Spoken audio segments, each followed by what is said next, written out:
Assalamualaikum warahmatullahi wabarakatuh. Di video kali ini saya akan mempresentasikan materi sejarah komputer untuk memenuhi tugas mata kuliah sistem operasi. Sebelum masuk ke materi, saya akan memperkenalkan diri terlebih dahulu. Perkenalkan, nama saya Faria Rizky Juliansyah dengan NIM 23051204174, kelas TI 2023E, mahasiswa Universitas Negeri Surabaya angkatan 2023. Nah, ini kumpulan dari konten yang akan saya jelaskan di presentasi ini. Yang pertama ada penemuan konsep komputer, yang kedua ada komputer generasi ke-1, yang ketiga ada komputer generasi kedua, yang keempat ada komputer generasi ketiga, yang kelima ada komputer generasi keempat, dan yang terakhir komputer generasi kelima. Nah, sebelum kita menuju ke materi, kita harus tahu dulu apa sih pengertian dari komputer itu. Dalam bahasa Yunani, komputer disebut computare yang berarti menghitung. Sehingga pengertian komputer secara sederhana adalah sebuah alat untuk melakukan proses perhitungan aritmatika. Sedangkan secara umum, komputer adalah peralatan elektronika yang berfungsi sebagai penginput data, kemudian mengolahnya dan memberikan output informasi dalam bentuk teks, gambar, suara, maupun video.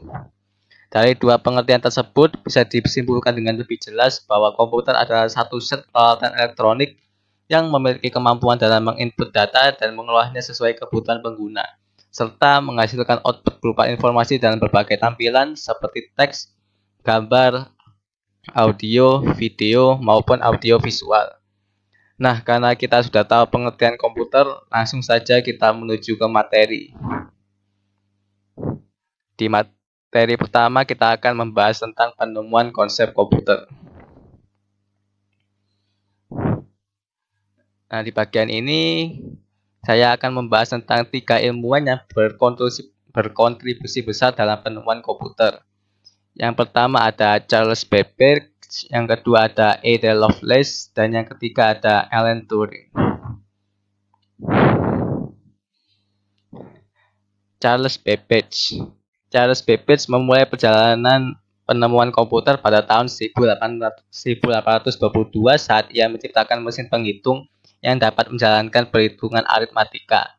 Mesin ini menjadi dasar dari pengembangan komputer yang kita kenal hingga saat ini.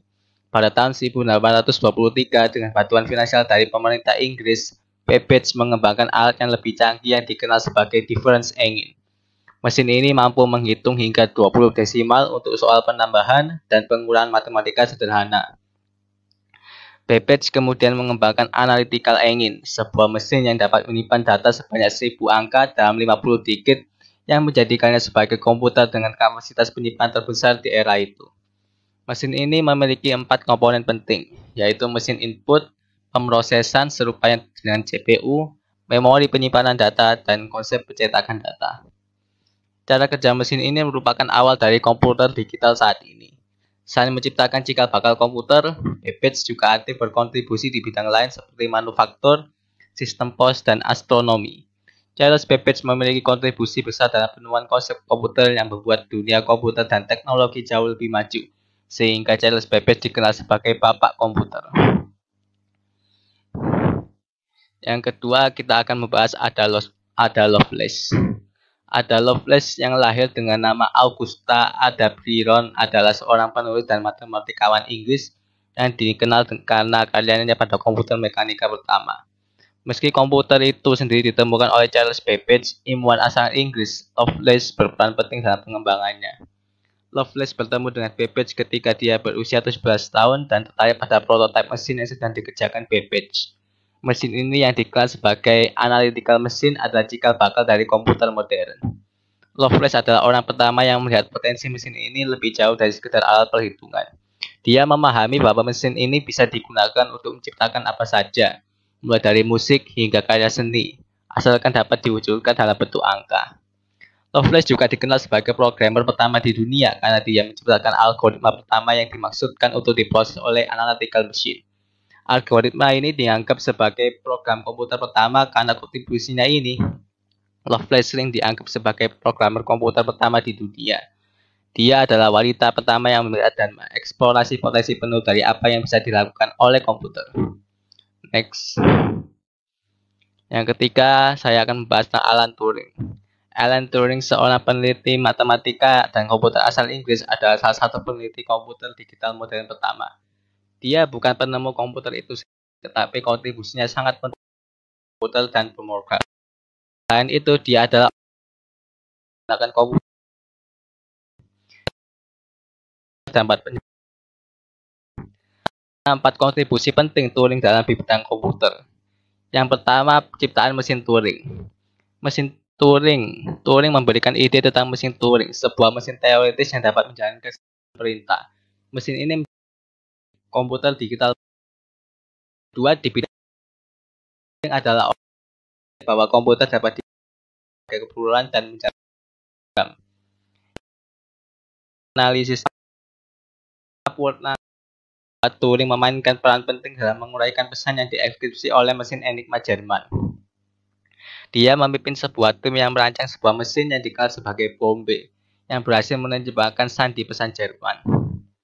Kemudian di bidang Automatic Computing Engine atau ACE. Setelah Perang Dunia Kedua, Turing berfokus pada pengembangan mesin yang secara logis akan memproses informasi. Dia bekerja pertama untuk National Physical Laboratory di tahun 1945 sampai 1948 dan kemudian di Manchester University, di mana dia mengembangkan sebuah mesin yang membentuk dasar-dasar pada bidang kecerdasan buatan.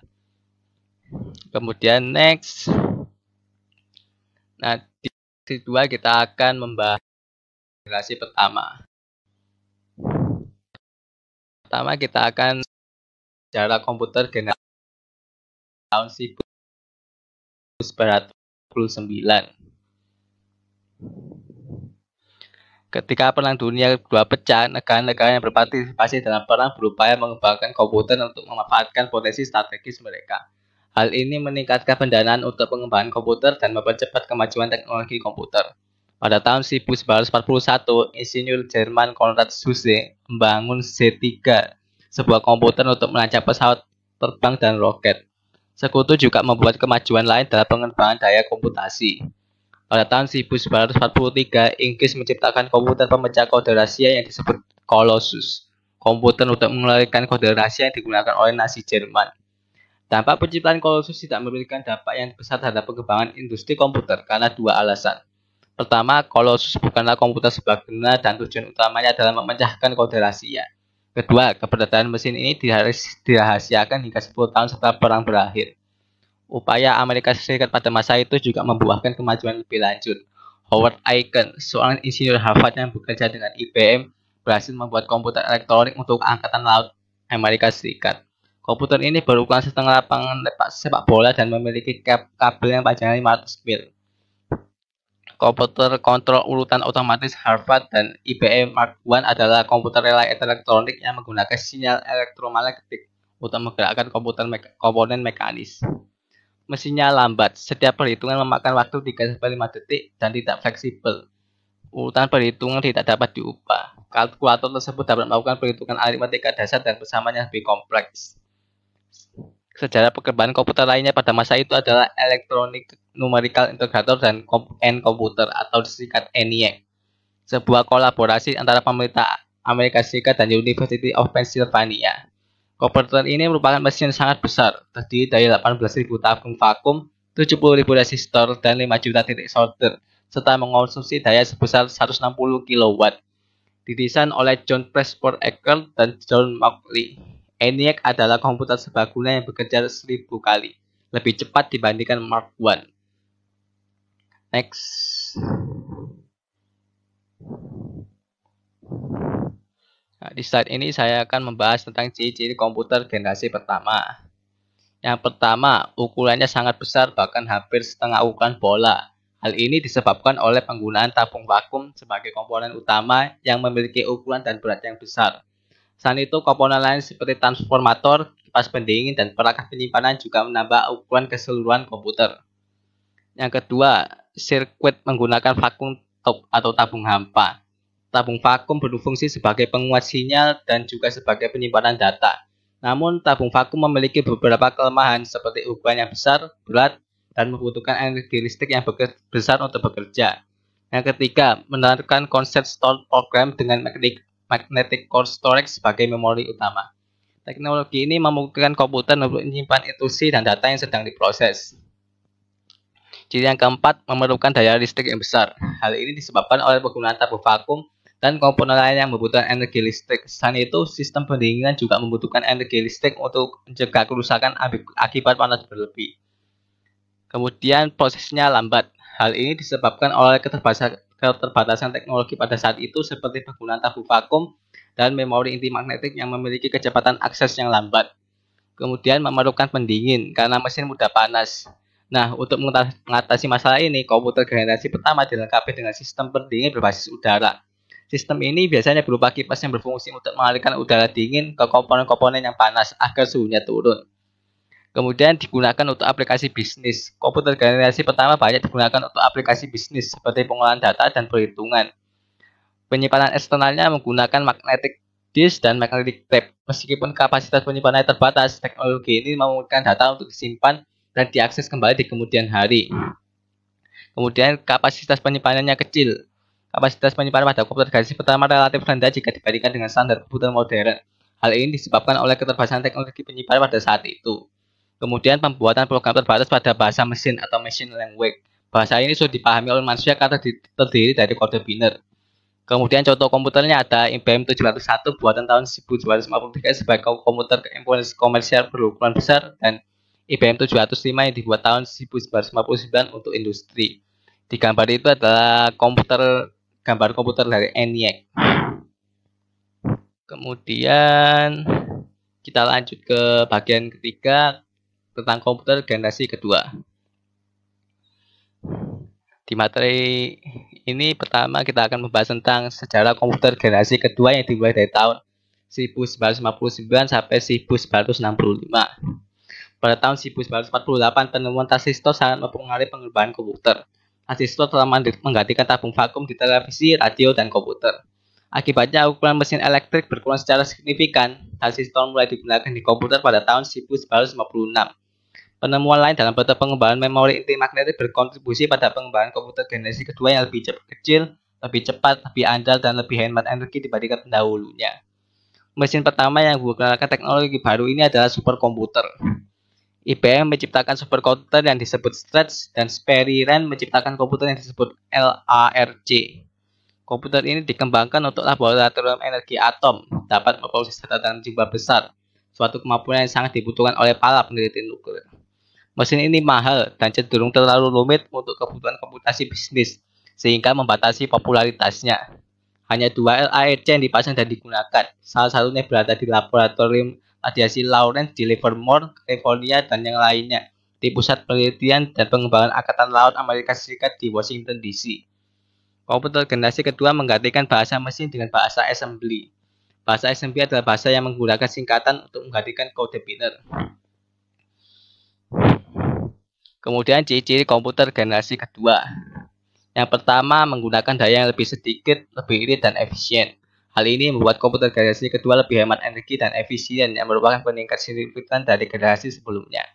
Yang kedua, penggunaan transistor sebagai pengganti tabung vakum membuat ukuran komputer ini lebih ringkas dibandingkan generasi pertama. Dengan penggunaan transistor sebagai pengganti tabung vakum, ukuran komputer generasi kedua menjadi lebih ringkas. Transistor lebih kecil, lebih ringan, dan lebih efisien daripada tabung vakum yang memungkinkan komputer menjadi lebih kompak dan portable. Yang ketiga, menggunakan memori yang cukup besar. Hal ini memungkinkan komputer untuk menyimpan dan memproses lebih banyak data yang meningkatkan kinerja dan efisiensi komputer. Kemudian memiliki aplikasi yang lebih luas dalam kehidupan. Komputer ini digunakan dalam berbagai bidang, mulai dari bisnis dan pendidikan hingga penelitian dan pengembangan. Kemudian digunakan media penyimpanan eksternal berupa removable disk. Hal ini memungkinkan data untuk disimpan dan diakses secara fleksibel yang meningkatkan kemampuan komputer dalam mengelola data. Prosedur pengoperasian yang lebih cepat. Prosedur operasional komputer generasi kedua lebih cepat dibandingkan dengan generasi pertama. Hal ini disebabkan oleh penggunaan transistor dan peningkatan teknologi yang lainnya yang mempercepat proses komputasi. Kemudian mulai menggunakan bahasa pemrograman seperti COBOL, ALGOL, dan Fortran. Nah, kemudian untuk Contoh komputernya ada PDP-5 dan PDP-8 buatan tahun 1963 sebagai komputer mini komersial pertama. Selain itu ada pula komputer IBM 7070, IBM 1400, NCR 300, dan sebagainya. Nah, kita memasuki bagian keempat, yaitu komputer generasi ketiga. Sejarah komputer generasi ketiga dimulai dari 1965 sampai 1970. Kemudian komputer generasi ketiga muncul antara tahun 1965 dan 1970, menandai perkembangan tercepat dalam sejarah komputer. Meskipun sistem memiliki daya yang lebih besar dibandingkan tabung vakum, namun ukurannya yang besar dan panas yang dihasilkan dapat merusak komponen internal komputer. Pada tahun 1958 sampai 1959, seorang insinyur di Texas Instruments bernama Jack Kilby mengembangkan sirkuit terpadu, Integrated Circuit, atau bisa disingkat sebagai IC. Sirkuit terpadu adalah piringan silikon kecil yang terbuat dari batu kuarsa dan berisi banyak transistor. Sirkuit terpadu ini dapat mengintegrasikan 3 komponen elektronik ke dalam disk silikon kecil. Kemudian para ilmuwan berhasil memasukkan lebih banyak materi ke dalam satu chip yang disebut semikonduktor. Hal ini mengakibatkan komputer menjadi lebih kecil karena isinya dapat dihitung dalam sebuah chip.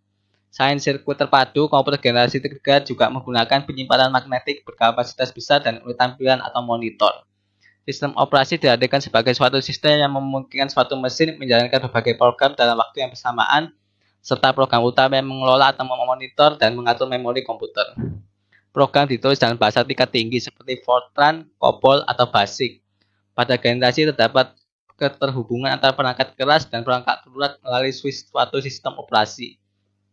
Dengan adanya sistem operasi, suatu mesin dapat menjalankan beberapa program secara bersamaan.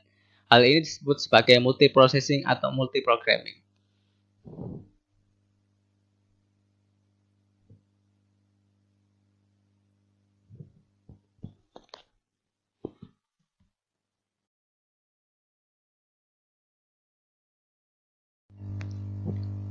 Kemudian, ciri-ciri dari komputer generasi ketiga. Yang pertama, komponen yang digunakan adalah IC atau Integrated Circuit yang terdiri dari ratusan atau ribuan transistor dalam bentuk sirkuit terintegrasi hybrid dan sirkuit terintegrasi monolitik. Yang kedua, proses pengoperasiannya jauh lebih cepat dan akurat, serta kapasitas memori komputer jauh lebih besar. Hal ini disebabkan oleh penggunaan IC dan perikatan teknologi lainnya. Yang ketiga, ukuran fisiknya jauh lebih kecil sehingga konsumsi daya lebih hemat. Kemudian yang keempat, menggunakan random access magnetic disk. Kemudian yang kelima, dapat melakukan multiprocessing dan multiprogramming. Dalam komputer generasi ketiga, multiprocessing merujuk pada penggunaan 2 atau lebih unit pemrosesan pusat atau CPU dalam satu sistem komputer.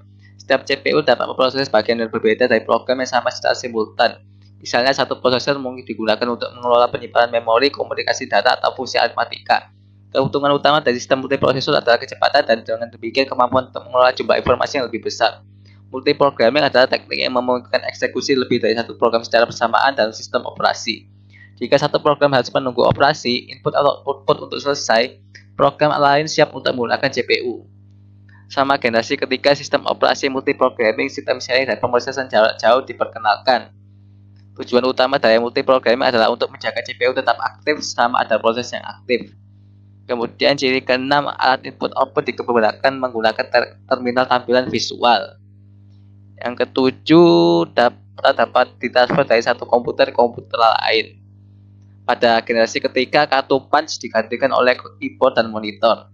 Sistem operasi multiprogramming, time sharing, dan pemrosesan jarak jauh juga diperkenalkan pada generasi ini. Kemudian yang ke-8, contoh komputernya ada IBM System 360, PDC 808, Univex 1108, Univex 9000, dan lain-lain.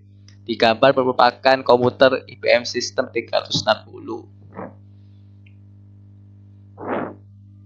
Kemudian bagian kelima, saya akan membahas komputer generasi keempat.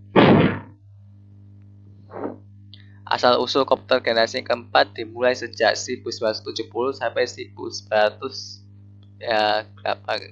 Kemudian pembentukan IC membuat tujuan pengembangan menjadi jelas, yaitu untuk mengurangi ukuran sirkuit dan komponen listrik. Kemudian terbentuklah larger scale integration yang dapat memuat ratusan komponen dalam satu chip. Pada tahun 1980-an terbentuklah VLSI, Very Large Scale Integration, yang memuat ribuan komponen dalam satu chip. Hal ini juga meningkatkan fungsionalitas, efisiensi, dan keadaan komputer. Chip Intel 4004 yang dibuat pada tahun 1971 menyebabkan kemajuan dalam IC dengan menempatkan semua komponen komputer, CPU, memori, dan kontrol I/O pada sebuah chip yang sangat kecil. Di masa lalu, IC dibuat untuk mengerjakan tugas tertentu yang spesifik. Prosesor kini diproduksi dan diproduksi kebutuhan apapun yang diinginkan. Lama kemudian, setiap peralatan rumah tangga termasuk oven, microwave, oven, televisi, dan mobil injeksi bahan bakar elektronik atau EV dilengkapi dengan mikroprosesor. Perkembangan seperti ini membuka penggunaan komputer biasa. Komputer tidak lagi menjadi dominasi perusahaan besar atau industri pemerintah. Pada pertengahan tahun 1970-an, produsen komputer menawarkan produk komputernya kepada masyarakat umum. Komputer ini disebut mini komputer, dijual dalam paket perangkat lunak yang mudah digunakan oleh orang awam. Perangkat lunak yang paling populer pada saat itu adalah program word processing dan spreadsheet. Next, ciri-ciri komputer generasi keempat. Menggunakan LSI atau Large Scale Integration, dikenal juga dengan istilah Bipolar Large Scale Integration.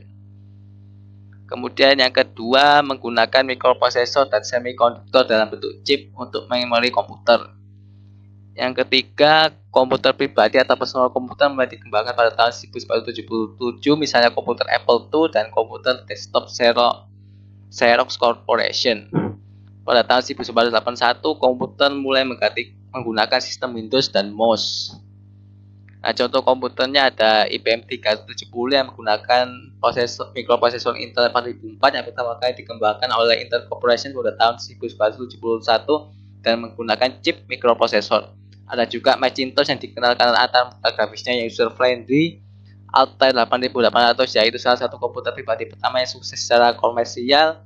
Ada IBM PC, yaitu komputer IBM yang menerapkan standar untuk arsitektur PC dan lain-lain. Di gambar itu adalah gambar dari IBM PC.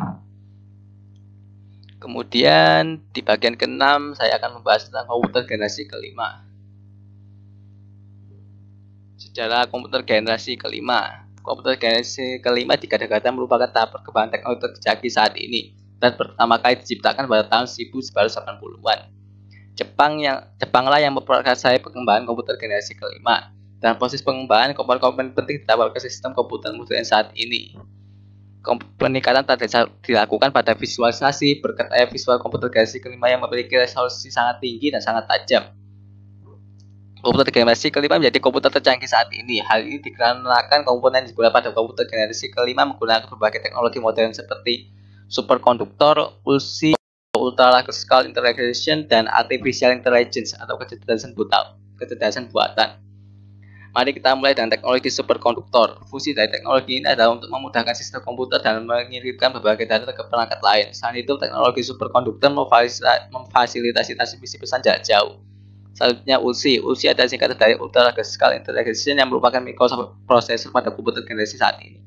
ULSI merupakan hasil pengembangan dari VLSI yang memiliki banyak keunggulan seperti biaya yang relatif murah, faktor bentuk atau molekul yang lebih kecil, dan kemampuan untuk menempatkan komponen data hanya dalam satu chip.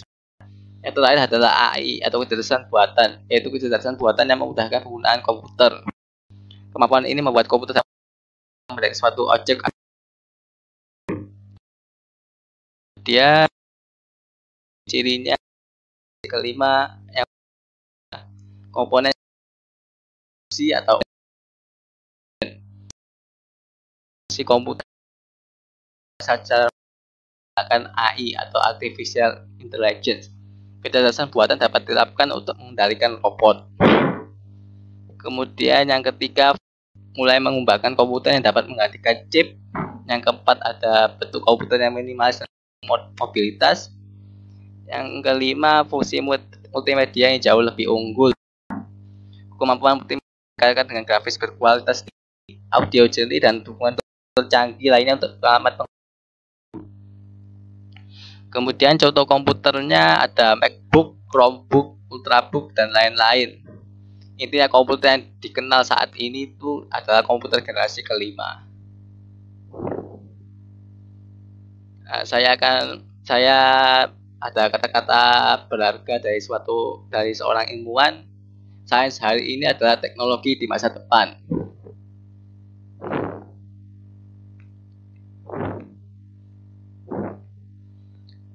Itu saja presentasi yang bisa saya sampaikan.